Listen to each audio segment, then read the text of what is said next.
नमस्कार दोस्तों, मेरा नाम है अतुल श्रीवास्तव और स्वागत है आपका नेक्सस जीएस में। आज का जो हमारा टॉपिक है वो निर्वाचन आयोग है और निर्वाचन आयोग से संबंधित जितने भी प्रश्न आपके एग्जामिनेशन में पूछे जा सकते होंगे सारे के सारे आपका इसी वीडियो में हम लोग डिस्कस कर लेंगे। संविधान का भाग 15 है, उसके तहत आता है आर्टिकल 324 से 329। ये निर्वाचन आयोग से संबंधित प्रावधान इसमें किए गए हैं। तो पहला तो प्रश्न यही बन जाता है कि निर्वाचन आयोग से संबंधित प्रावधान किस भाग में दिए गए हैं, संविधान के किस भाग में दिए गए हैं। तो भाग 15 में दिए गए हैं। आर्टिकल कौन सा है? आर्टिकल 324 से 329 तक आपका निर्वाचन से संबंधित प्रावधान किए गए हैं।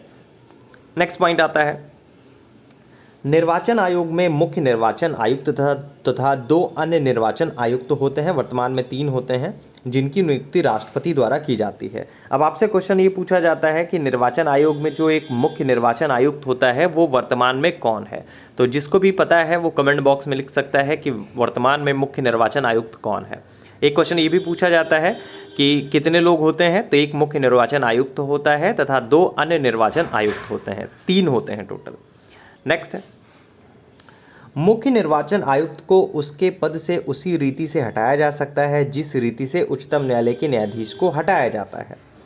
तो अगर पूछा जाए किस रीति से हटाया जाता है तो मुख्य निर्वाचन आयुक्त को उसके पद से उसी रीति से हटाया जा सकता है जिस रीति से उच्चतम न्यायालय के न्यायाधीश को हटाया जाता है। और अन्य निर्वाचन आयुक्तों को मुख्य निर्वाचन आयुक्त की सिफारिश पर राष्ट्रपति द्वारा हटाया जाता है। ये भी बहुत ज़्यादा पूछा जाता है कि किस प्रकार से हटाया जाता है। नेक्स्ट है, आर्टिकल 324 के अनुसार संसद, राज्य विधानमंडल, राष्ट्रपति व उपराष्ट्रपति के पदों की निर्वाचन की जिम्मेदारी निर्वाचन आयोग की होती है। तो अगर संसद, राज्य विधानमंडल, राष्ट्रपति व उपराष्ट्रपति के पदों की निर्वाचन की जिम्मेदारी किसके पास होती है तो ये निर्वाचन आयोग के पास होती है। अब हम लोग एडिशनल इसके बारे में बात कर लेते हैं और क्या क्या पूछा जाता है। जैसे अभी आप लोगों को पता है कि चुनाव होने वाले हैं और नगर निगम वाले चुनाव होने वाले हैं। तो राज्यों में होने वाले पंचायत और निगम चुनावों की जिम्मेदारी जो है राज्य निर्वाचन आयोग की होती है। तो पंचायतों के चुनाव होने वाले हैं, निगम चुनाव होने वाले हैं, तो उसकी जिम्मेदारी किसके पास है? वो राज्य निर्वाचन आयोग की होती है। मुख्य निर्वाचन आयुक्त और अन्य निर्वाचन आयुक्तों को भारत की संचित निधि से वेतन व भत्ते दिए जाते हैं कि जो कि सर्वोच्च न्यायालय के न्यायाधीश के समान होते हैं। अगर आपसे पूछा जाए कि मुख्य निर्वाचन आयुक्त और अन्य निर्वाचन आयुक्तों को वेतन कहाँ से दिया जाता है तो भारत की संचित निधि से वेतन व भत्ते दिए जाते हैं जो कि सर्वोच्च न्यायालय के न्यायाधीश के समान होते हैं।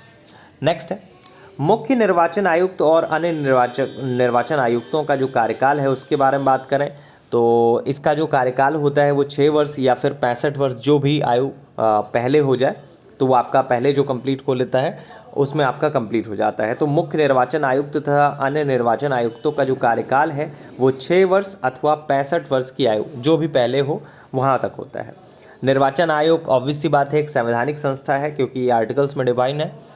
मतदाता सूचियों को तैयार करना, राजनीतिक दलों को मान्यता प्रदान करना, चुनाव चिन्ह आवंटित करना, चुनाव करवाना आदि निर्वाचन आयोग के प्रमुख कार्यों में आते हैं।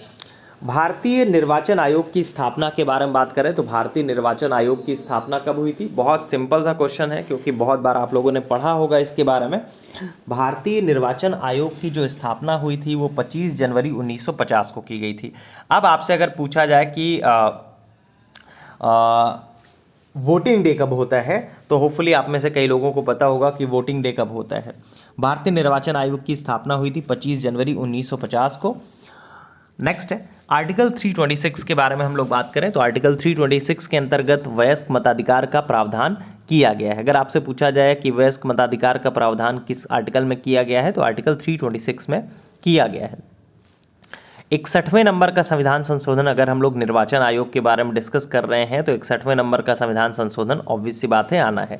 61वें नंबर के संविधान संशोधन अधिनियम 1988 द्वारा मत देने की न्यूनतम आयु को 21 वर्ष से घटाकर 18 कर दिया गया था। अगर हम लोग वर्तमान में मान्यता प्राप्त राजनीतिक दलों की संख्या के बारे में बात करें तो वर्तमान में मान्यता प्राप्त राष्ट्रीय राजनीतिक दलों की संख्या 9 हो चुकी है। अभी रिसेंट का मतलब है कि परसों ऑलमोस्ट 12 और दिसंबर के आसपास, परसों नहीं, ऑलमोस्ट 12 और दिसंबर के आसपास, 10 से 12 दिसंबर के आसपास, लास्ट वीक ही समझ लीजिए, लास्ट वीक ही आम आदमी पार्टी को आपका इसमें शामिल किया गया है। जो इसके पहले 8 पार्टीज़ थी उनके बारे में बात करें तो भारतीय राष्ट्रीय कांग्रेस है, भारतीय जनता पार्टी है, बहुजन समाज पार्टी है, भारतीय कम्युनिस्ट पार्टी है, भारतीय कम्युनिस्ट पार्टी मार्क्सवादी वाली है, राष्ट्रवादी कांग्रेस पार्टी है, एनसीपी जिसको बोलते हैं, अखिल भारतीय तृणमूल कांग्रेस है, इसके अलावा नेशनल पीपल्स पार्टी थी, एनपीपी जिसको बोलते थे। तो फाइनल जो अपडेशन हुआ है वो आपका अपडेशन हुआ है किसमें, आम आदमी पार्टी का, जो 9th नंबर की राष्ट्रीय राजनीतिक दल के रूप में चुनी गई है या हुई है। अब अगर हम लोग स्पेशली कुछ चीज़ों के बारे में बात करें तो भारत के प्रथम निर्वाचन आयुक्त कौन थे, ये सुकुमार सेन साहब थे। जबकि वर्तमान के बारे में बात करें तो वर्तमान आपसे क्वेश्चन मैंने पूछा है कि वर्तमान में मुख्य निर्वाचन आयुक्त कौन है, ये कमेंट बॉक्स में आपको लिखना है। अगर एकमात्र महिला मुख्य निर्वाचन आयुक्त के बारे में बात करें तो वी.एस. रमा देवी थी, जिनका जो कार्यकाल था वो 26 नवंबर से लेकर 11 दिसंबर 1990 तक रहा है। अगर आपसे 2 क्वेश्चन पूछे गए हैं इस वीडियो के तहत आपको, तो दोनों क्वेश्चन आपको आंसर उसके बताने हैं। पहला क्वेश्चन ये है कि वर्तमान में भारत का मुख्य निर्वाचन आयुक्त कौन है, ठीक है। और इसके अलावा जो दूसरा क्वेश्चन आपसे पूछा गया था कि वोटिंग डे कब होता है, तो ये आपको बताना है कि वोटिंग डे कब मनाया जाता है। तो ये 2 प्रश्न थे जो आपसे पूछे गए हैं, और बाकी निर्वाचन आयोग से संबंधित जितने भी प्रश्न बन सकते थे वो आपका इसी वीडियो में कवर अप करा दिए गए हैं टिल द डेट, मतलब दिसंबर 2022 तक जितने भी प्रश्न बन सकते हैं। राष्ट्रीय दलों के बारे में एक नया अपडेशन था जो अभी किसी भी बुक्स में नहीं आएगा, वो नेक्सस जीएस के इस वीडियो में अपडेट करा दिया गया है। इसी तरह से जो अपडेशन होते हैं, जो नई नई चीज़ें अपडेट की जाती हैं, वो नेक्सस जीएस की तरफ से लगातार अपडेट करा दी जाती है नेक्सस जीएस स्पेशल वाली क्लास में।